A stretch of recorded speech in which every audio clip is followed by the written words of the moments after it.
नमस्कार दोस्तों, science area में आपका स्वागत है। आपने बहुत बार ये सुना होगा कि पहले पौधों पर फूल आएंगे, फिर उन पर फल लगेंगे। शायद आप ये ना जानते हों कि कैसे पौधे पर लगे फूल से फल का जन्म होता है।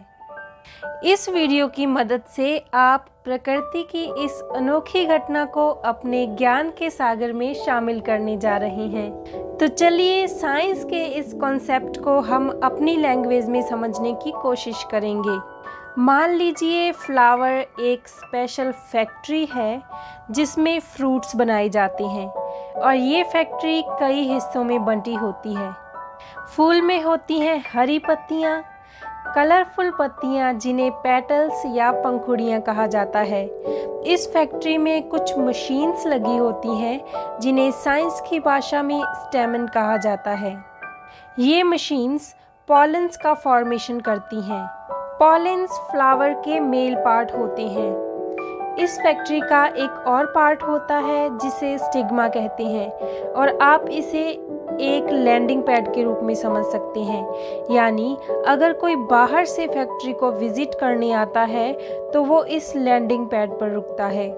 फैक्ट्री में सबसे इम्पोर्टेंट होता है एक सीक्रेट रूम जिसे ओवरी कहा जाता है।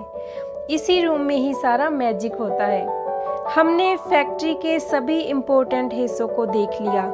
अब हम इस इंटरेस्टिंग प्रोसेस को एंजॉय करेंगे जिसमें फूल से फल बनेगा। फूलों द्वारा नेक्टर सिक्रीट किया जाता है। नेक्टर एक मीठा फ्लूइड होता है। मधुमक्खियाँ, तितलियाँ और दूसरे छोटे कीट इस नेक्टर एंड फूलों की सुंदर पंखुड़ियों की तरफ आकर्षित होते हैं। जब ये कीट फूलों पर आकर बैठते हैं और मशीनों के टच में आते हैं यानी स्टेमन्स को टच करते हैं तो इनमें बनने वाले पॉलेंस कीटों की बॉडी पर चिपक जाते हैं।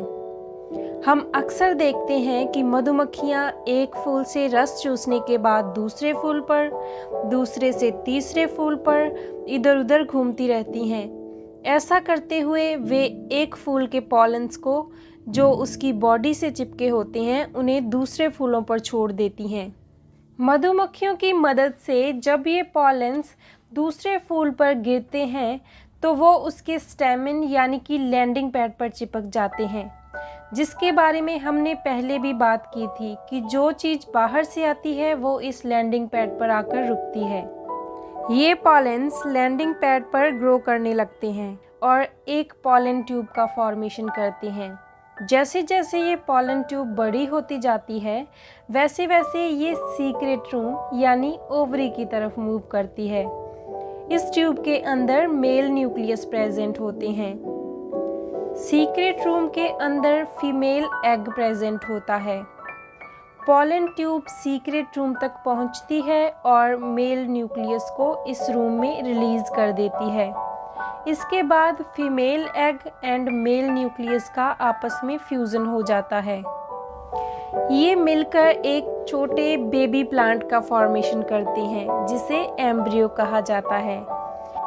इस टाइनी प्लांट या एम्ब्रियो को प्रोटेक्ट करने के लिए सीक्रेट रूम यानी ओवरी फ्रूट में बदल जाती है। धीरे धीरे ये फ्रूट ग्रो करता है, इसका कलर चेंज हो जाता है और ये जूसी हो जाता है। इसके अंदर का एम्ब्रियो सीड में बदल जाता है और जब हम इस रसीले फ्रूट को तोड़कर खाते हैं तो इन बीजों को फेंक देते हैं और ये बीज उगकर नए पौधे बन जाते हैं। इस प्रकार जब ओवरी में एग एंड पॉलन आपस में मिलते हैं तो फ्लावर से फ्रूट का जन्म होता है। ये फ्रूट सीड्स को प्रोटेक्ट करते हैं और एनिमल्स इन फ्रूट्स को खाकर बीजों को नई जगहों तक पहुंचाते हैं। इन बीजों से पौधा उगता है, उस पौधे पर फूल लगते हैं, फूलों से फल बनते हैं और प्रकृति का ये सिलसिला इसी तरह जारी रहता है। आई होप आपने इस वीडियो को एंजॉय किया होगा। ऐसे ही इंटरेस्टिंग वीडियोस देखने के लिए चैनल को सब्सक्राइब करें और बेल आइकन को दबाएं ताकि आने वाली वीडियोस का नोटिफिकेशन सबसे पहले आपको मिले। धन्यवाद।